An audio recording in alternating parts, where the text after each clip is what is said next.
34, my Amish wife had a secret before our wedding. Her mother helped hide it. The first time I understood that something was wrong, Rebecca's mother would not look at me across her own kitchen table. It was 11 days before our wedding, in the autumn of 1978, in a farmhouse 2 miles outside of Millbrook, Pennsylvania, and Naomi Stoltzfus had just set a plate of warm bread in front of me without raising her eyes. She had baked for me every Thursday for 14 months.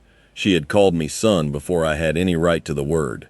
And on that evening, while her daughter was upstairs sewing the hem of her wedding dress, Naomi looked at the floorboards, at the kettle, at her own hands, but never at my face. I asked her if she was feeling well.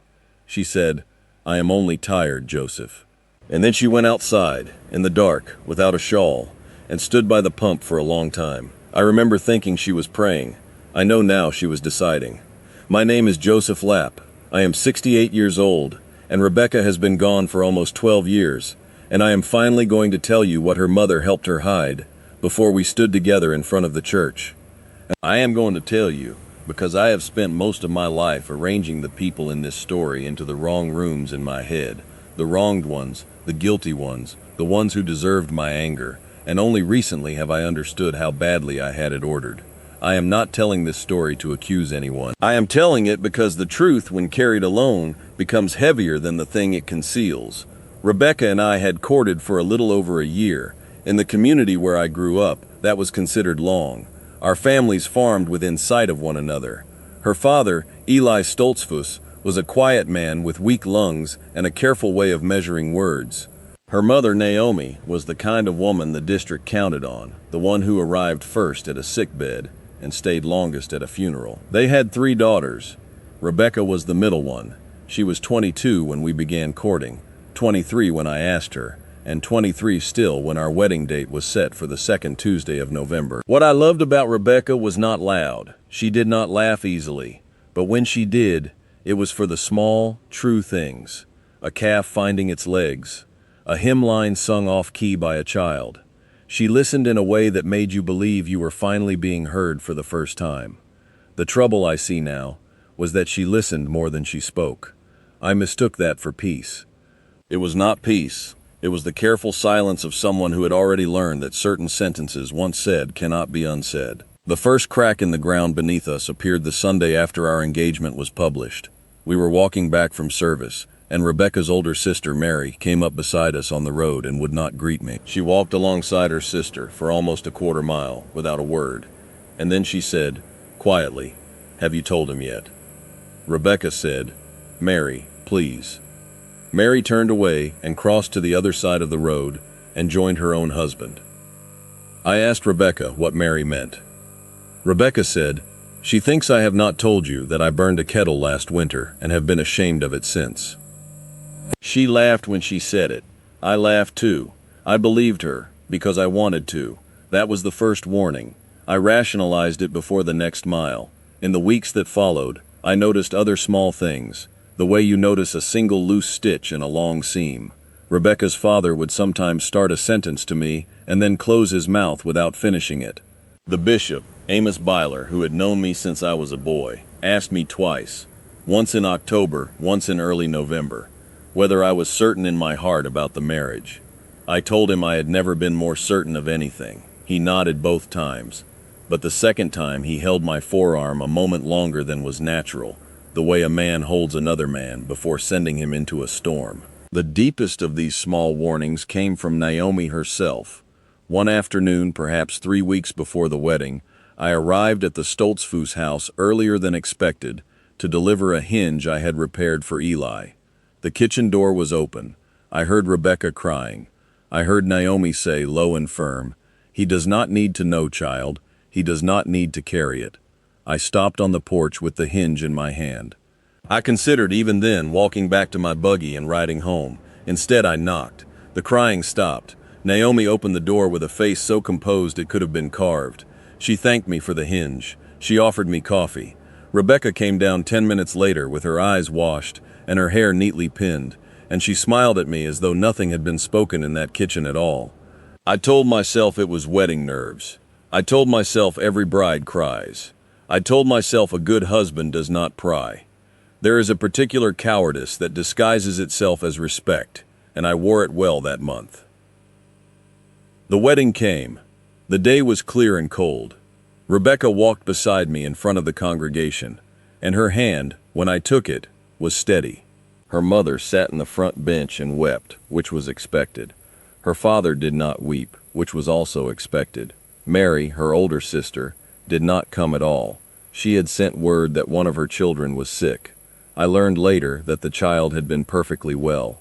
We made our home in a small house on the western edge of my father's land. The first months of our marriage were quiet and good in the ways that matter.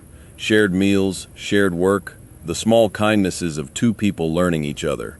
But there were already things I could not place. Rebecca would not let me touch the cedar chest at the foot of our bed. She said it had been her grandmother's and the hinges were delicate. She kept the key on a string around her neck beneath her dress, and I never saw her open it. She wrote letters sometimes, in the late afternoon, when she thought I was in the barn, and when I came in unexpectedly, she would fold the page into her apron and rise to start supper. I asked her once who she was writing to. She said my mother. That was likely true. It was also not the whole answer. The first real fracture came 8 months into our marriage, in the summer of 1979, when Naomi fell ill. It was sudden, a fever that turned in 3 days into something the district doctor could not name. Rebecca went to her mother's house and stayed for almost a week. On the 5th night, Eli sent for me. He met me at the gate. He was a man I had spoken to perhaps 100 times in my life, and I had never seen his hands shake the way they shook then. He said, "Joseph, whatever you hear in that house tonight, I want you to remember that my wife is a good woman." I asked him what he meant. He did not answer. He led me inside. Naomi was awake but very weak.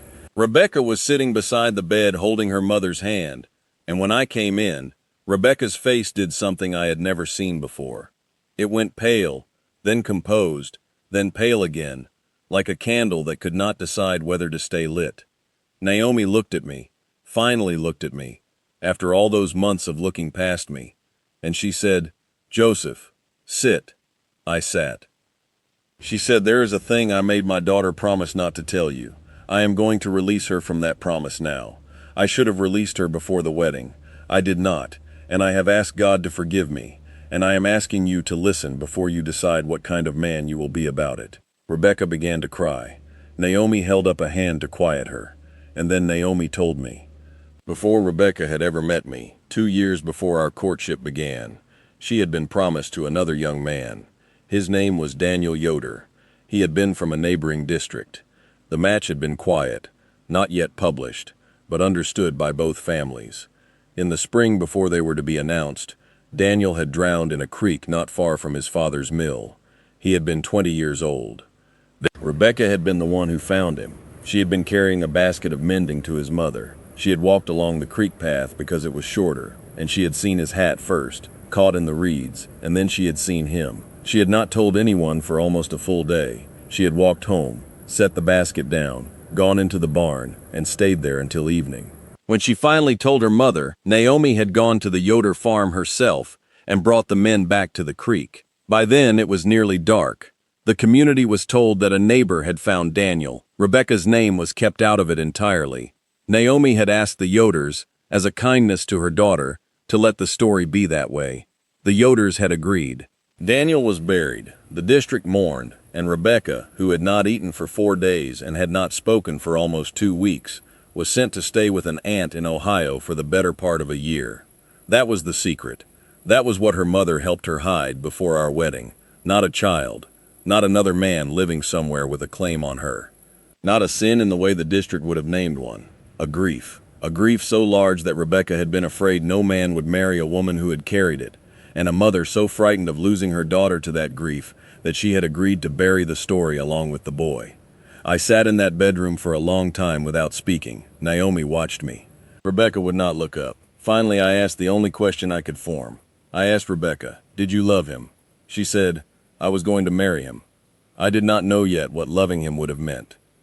It was the most honest sentence I had ever heard her say. I went home that night alone.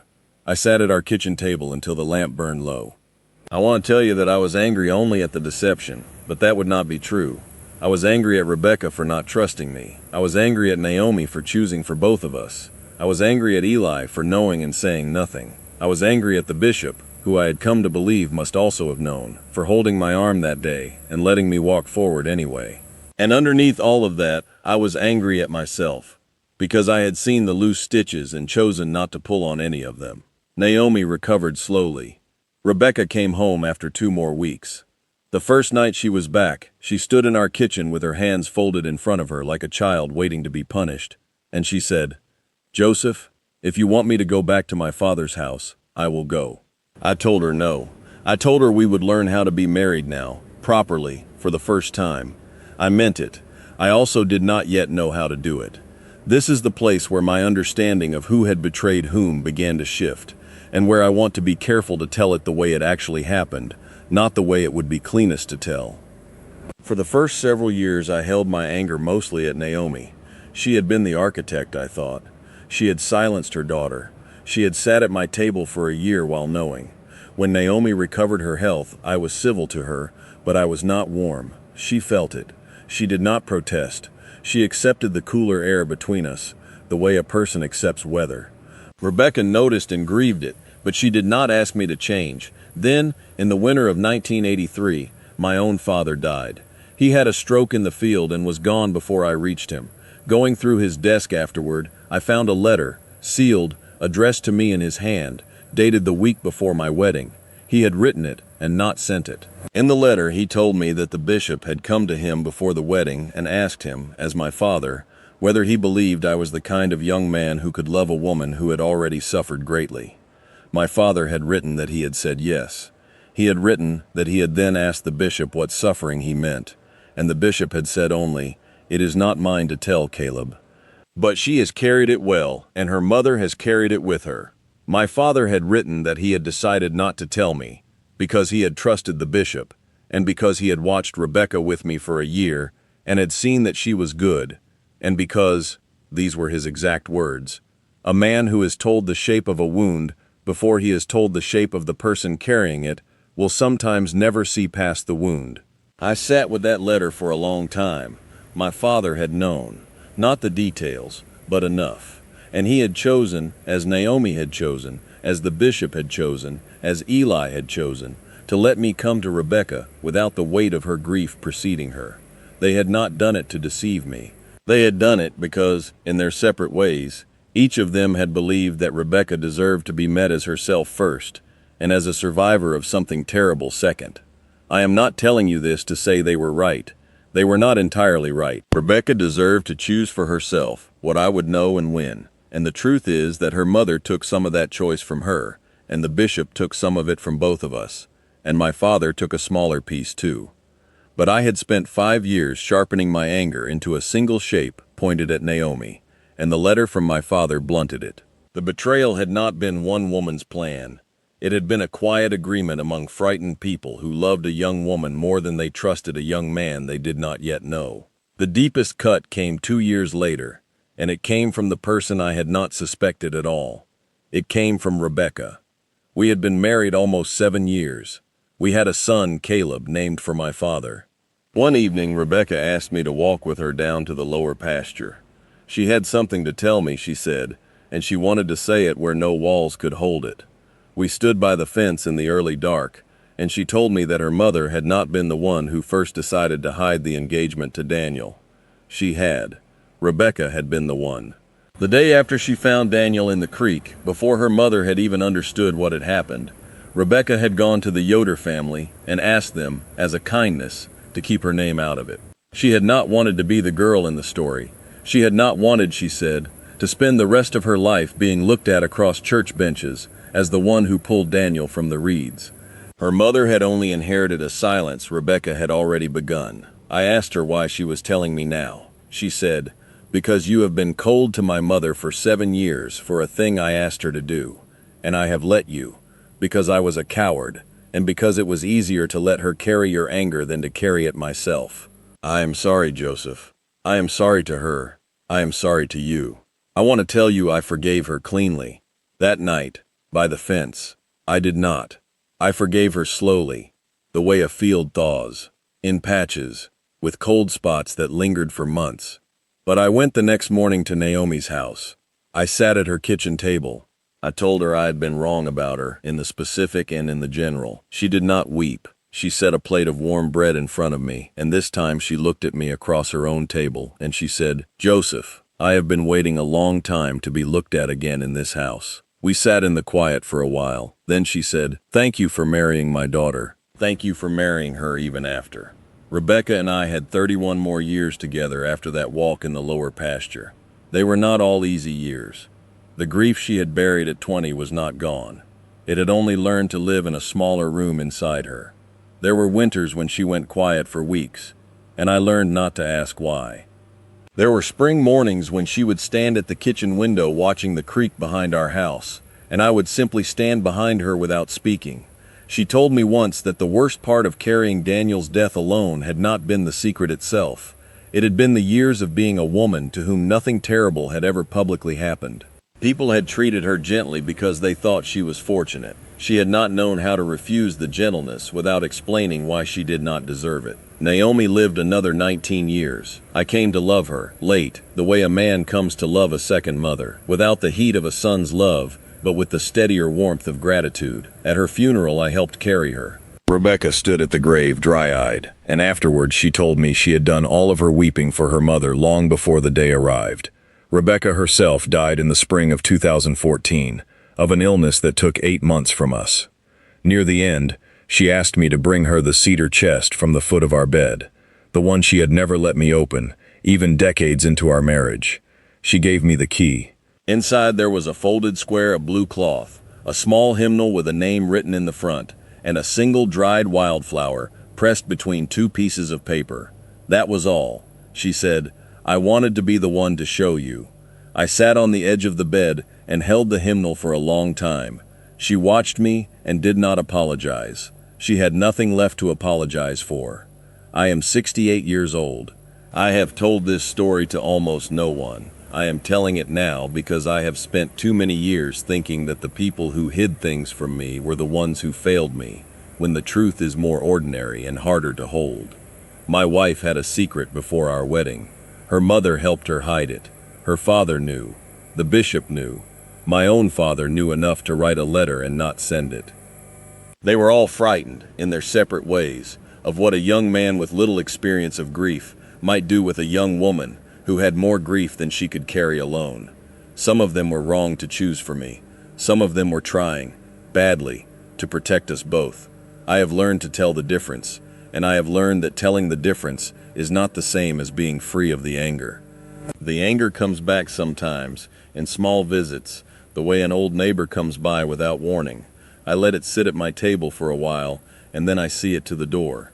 What I understand now, that I could not understand at 26, standing in Naomi's bedroom, is that a secret kept out of love is still a secret, and still wounds, and still must be answered for. But the answer is not always exile. Sometimes the answer is a plate of warm bread, set down on a table by hands that finally meet your eyes, in a kitchen where 2 people have agreed to be tired together for the rest of their lives. That is the only ending I have. It is enough.